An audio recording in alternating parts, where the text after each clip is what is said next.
Hi, my name is Lucas, and I'm creating my dream game with zero coding experience.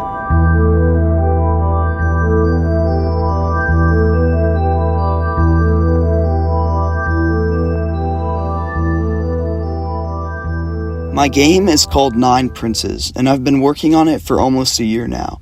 The player is a skeleton who travels the layers of hell and slays the demons ruling each layer. It's based off Dante's Inferno and inspired by Cuphead.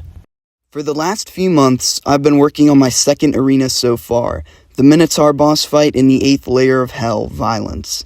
I've been working on the second phase because, I gave up on the first phase after trying and failing to create a good boss design several times. But I came up with a cool design for the final phase of the Minotaur.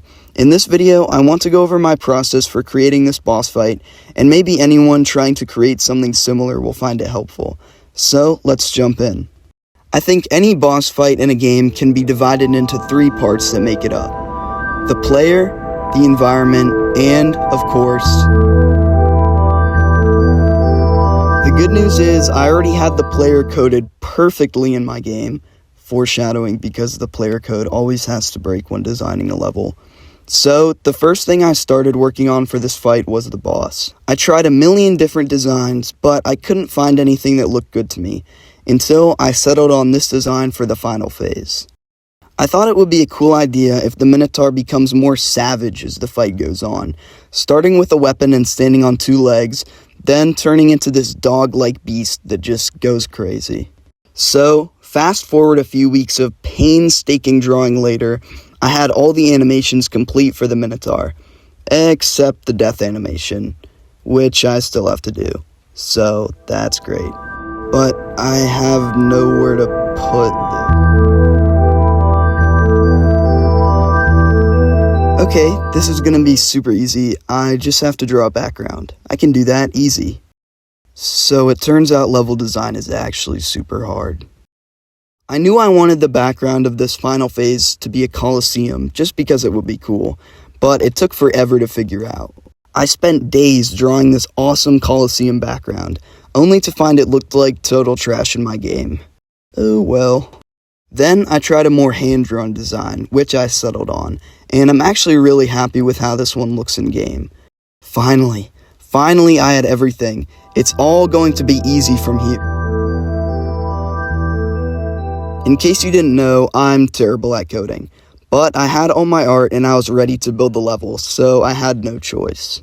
First, I coded the Minotaur to target the player, easy. Then I coded that it bites the player if you get too close, easy. Then I coded the charge move, easy. Wait, am I actually good at coding? I tried to add in the Minotaur's magic attack and everything broke. The animations, the movement, the attacks, everything. But you always have to completely destroy your game to make it better. So somehow I pushed through with a lot of help from Google and my friends and managed to debug most of my code. And finally, the level was playable. This is the final result of the level. I'm sure some things will change, but I'm really happy with it right now. I'm really glad my game is starting to take shape now that I have 2 different enemies you can fight in 3 different settings. I have no idea what I should work on in my game next. Probably I'll do some cutscenes and maybe try some music to get a break from bosses. But I feel like I'm even more committed to this project now that I can see it coming together, which is a great feeling. I want to thank all you guys for watching, and if you enjoyed the video, please consider subscribing. We're only like 10 subscribers away from 100, which would be amazing. And thank you to Nonsif for commenting on my last video with an idea to make a Discord. If we get to 100 subs, I think that's something I'll definitely try. Thanks again for watching, guys, and I'll catch you in the next one.